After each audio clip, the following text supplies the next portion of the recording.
د ډیورنډ د نامنل سوي کرښې په اغاړې په مقبوضه پښتونخوا کې د پښتون ژغورنې غورځنګ کوم غړي چې نیول سوي دي تاسو یې تر سټیج لاندې دلته د څو ملګرو انځورونه وینئ د دې د نیول کېدو په کلکو ټکو غندنه کوو او د نړیوالو بشري او امنیتي ادارو څخه په کلکه غواړو چې د دوی په راخوشي کولو او د دغه لړۍ په درولو کې خپله ذمهواري او مسؤلیت ادا کړي. بله خبره قومي مشرانو دا وکړله چې د ډیورنډ کرښه موږ ته هېڅکله د منلو نه ده.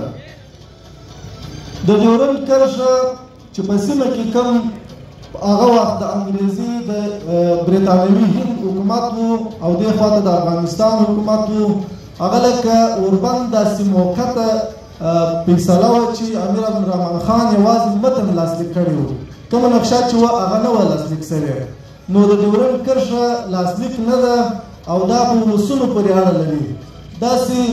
داسې لویې پرېکړې په ولسونو پورې اړه لري. زموږ په تاریخ کې د میرویس خان نیکه څخه رانیولې هغه وخت موږ لویه جرګه درلوده. نو د ډیورنډ مسله ډېره لویه ده دا په لویه جرګه سره کېږي نه دا چې زموږ چارواکي د دې پر سر معامله وکړي.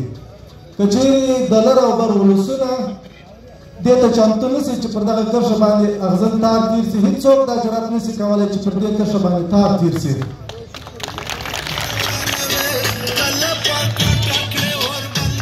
په دې اړه لکه څنګه چې مشرانو خپل احساسات څرګند کړل موږ وایو چې سیاسي شعور باندې مخته ځو. موږ په احساساتو باندې هم نه ورته وایو.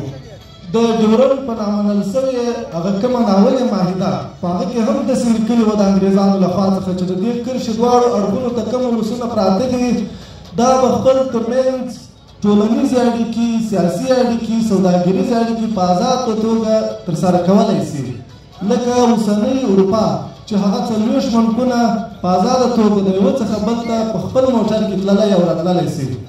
دا د ډیورنډ په نامنل سوې معاهده کې هم داسې لیکلي وه. موږ که چیرې هغه د انګریزانو پر معاهده سره ودرېږو له پاکستانۍ اوسنۍ ریاست حق نه لري چې پر دې باندې تار تېر کړي.